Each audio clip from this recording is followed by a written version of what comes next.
Hello guys, welcome back to another video. So this is a new WingWing product that's just arrived in the post today. Just so you're aware, before, the packaging of this product was very good, very secure. You will notice these side pieces have been all packaged. So I thought, just for a bit of speed, getting the video out, and you don't really want to watch me unpackaging every single aspect. So this is the box that it comes in. On the side here we've got the two stands for the FCU. As you can see, both sides, they all look very well intact. No concerns really from that point of view. On the right here we've got some screws, which come pretty much with every WingWing product at the moment.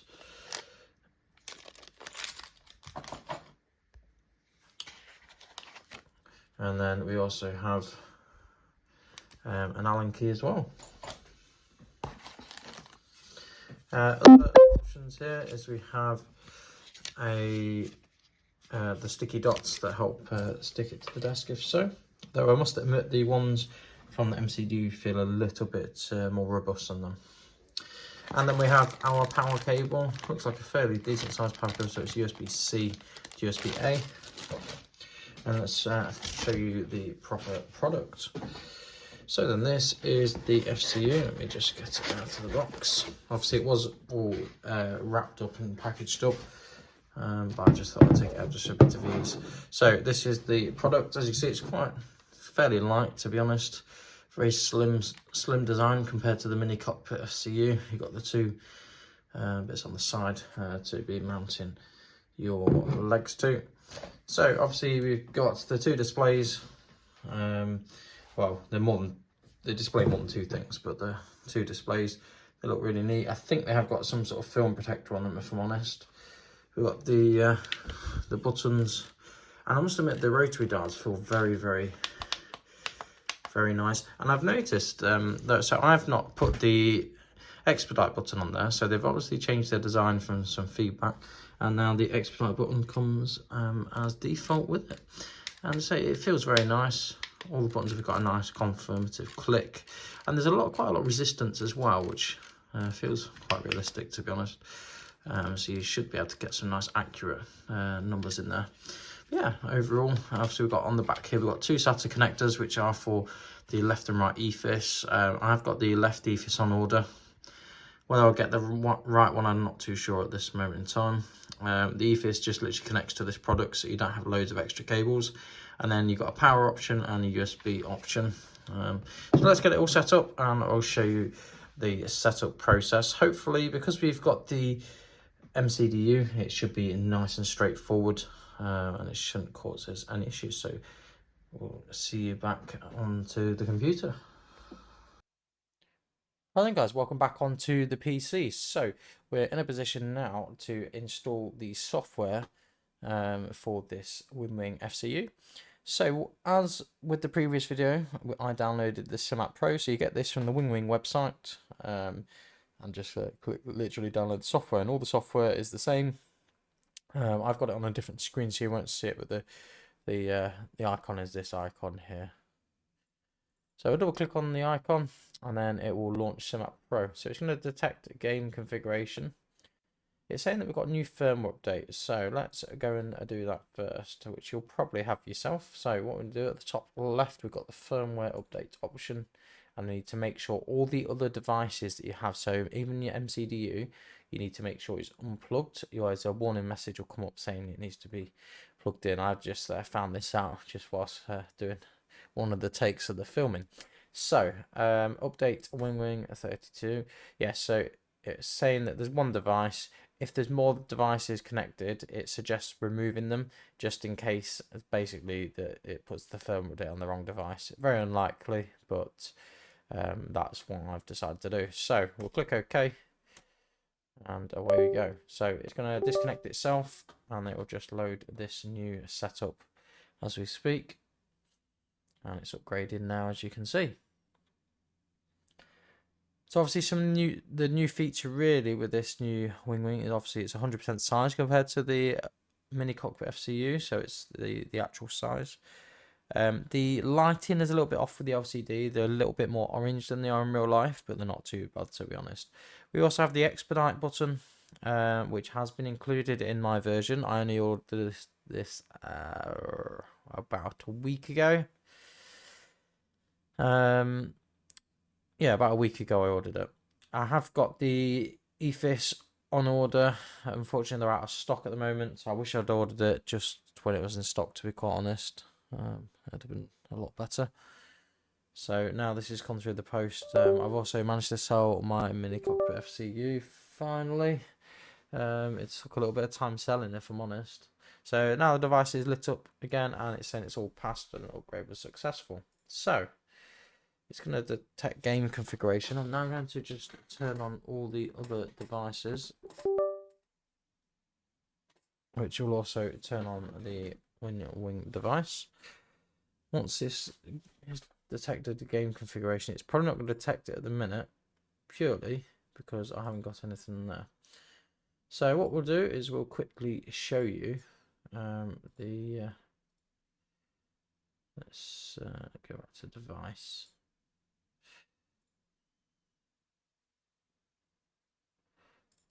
So what we can do is we can adjust the backlighting of the screen, so the backlight can come up and down. I believe this works within sim as well. What I'll do is I'll overlay a video so you can see this at the same time. So here we are. So this is the test function, as you can see on both sides. So we've got options for the backlighting here, which bring it up and down. We also have the screen backlight. So the screen can come up and down as well. I'm not too sure about the green flag. I'm not quite sure what that does.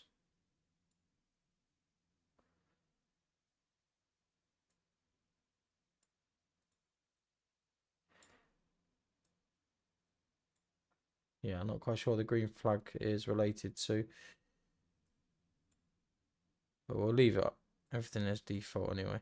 Like I say, I'm pretty sure that this all works as expected. So I'm just running through all the different modes on here as well.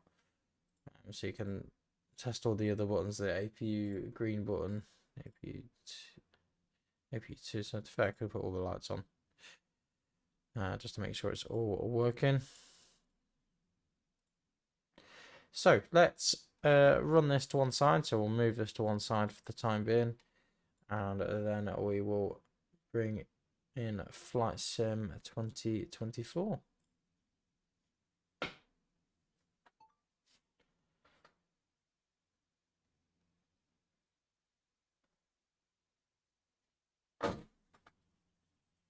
That's very bright.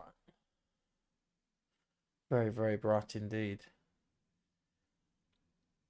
I probably will turn this down, but I want to see first if it sort of reconfigures itself with this sim, which I'd imagine it will do, but we shall find out in a moment. So the sim's just launching now as we speak. What we'll do is we'll continue once we are in the sim, just to keep this video nice and short for you. Right guys, we're now launched back into sim. So what we're going to do is we need to just do one last thing. As you'll notice, although we're in sim, nothing is working at the moment. And what we need to do is we need to go through the environment check process. So if we click on environment check, you'll notice we've got a couple of red issues on here. So it shows the device online, but there's obviously some issue with the sim logic. So although it's in Chinese, what we need to do is we need to click on these which update the program initiation.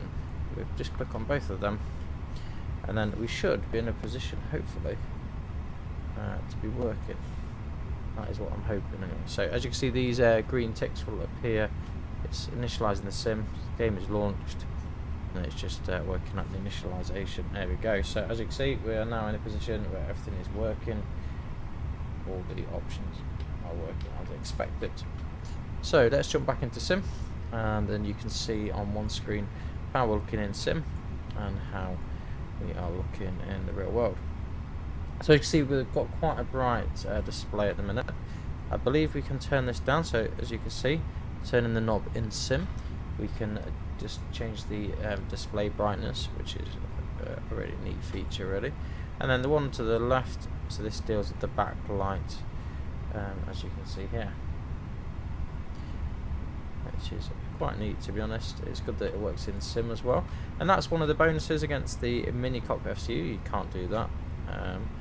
It is backlit to some extent, but not to the same extreme that you can see here. So as we can see, we can set everything. Everything really has a really nice click to it. Obviously the AP1 and AP2 ones won't work at this moment in time. And the localizer button feels really nice. All the buttons feel great, they really do. Obviously at the moment that won't change anything with the metric altitude. They feel really good. The other thing I would say, the screens are probably not, like I say, not quite as realistic as the real aircraft. They're not far off though. They're just a little bit more orange than the real thing. A little bit more yellow. Obviously, yes, we have the options of changing the heading. We can go into pull from managed and push, which, as you can see in sim, that is also working. And we can also change between Mach and speed. Obviously, our heading and the track is there and ready. So overall, give you a bit of a review overall of this product. I've been really impressed with it, to be quite honest with you. I think for the price point that it's at, granted there are a couple of issues, like with the screen. It does feel a little bit plasticky compared to the mini cockpit FCU, and the thing is, it is smaller as well. So depending on what function you want, if you wanted to put it into a cockpit, you could do that quite easily with this. Like I say, I have ordered the EFIS. It's on pre-order. We're just waiting for that to come now, and that will be the left EFIS initially. However, I may invest in the right EFIS as well. We shall see. It all depends on what setup we decide to go with the cockpit. We might decide to go for a full cockpit, or we might just decide to stick with desktop simming. We shall see. But anyway, thanks for joining us today, and we shall see you in the next video. I'm hoping to do a couple of videos now, going forward, more on the aircraft itself.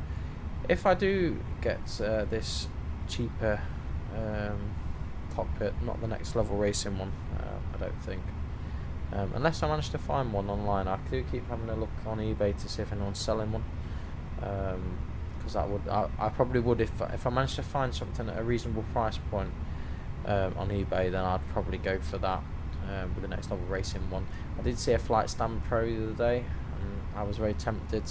It's just the 4-hour round trip to go and get it, but I'm still considering it, to be quite honest with you. And like I say, it's all coming together with the sim. It's a lot better now. I've got the MCDU as well. It makes a huge difference to the immersion. You don't really realise, to be honest, how much difference having these different panels makes, but it makes a huge difference. Obviously, generally I speak, and I only fly with Airbus. If you fly multiple aircraft, then yeah, this probably isn't for you. However, saying that, there is a Korea Air, I think it is. They make a MCDU that is for both Boeing and Airbus, so that's definitely worth a look at. I think it's around £300, so it's a lot more than, it's about double the price of this, but then you can buy an extra overlay, which then goes on the screen. But to be quite honest, for the same price point, you might as well buy a Airbus MCDU and then a Boeing one, to be honest, because they're £132, still pretty much still just as cheap, and you'll get better immersion from that, I would imagine, as well. But anyway, thanks for joining us today, guys. Just thought I'd give you this little tiny unboxing, installation and review within the sim, just so you guys know what you're buying if you've not already got one. I'd imagine a lot of you have probably already got one of these, because he's been out quite a while now. I'm a bit late to the party, but like I say, I wanted to integrate everything, so we're using the same software, and it makes it a lot more a lot easier to install and maintain as well. So I already run 2 pieces of software. Run Moby Flight in the background, which runs all my additional controls for the Honeycomb Bravo. We also run the SATEC radio panel as well. It'd be nice if they did a radio panel from WingWing, and I'd probably swap it out again, to be quite honest. The more products I have under one piece of software, the better, really. Anyway, thanks for joining us today, and we shall see you in the next video. Bye for now.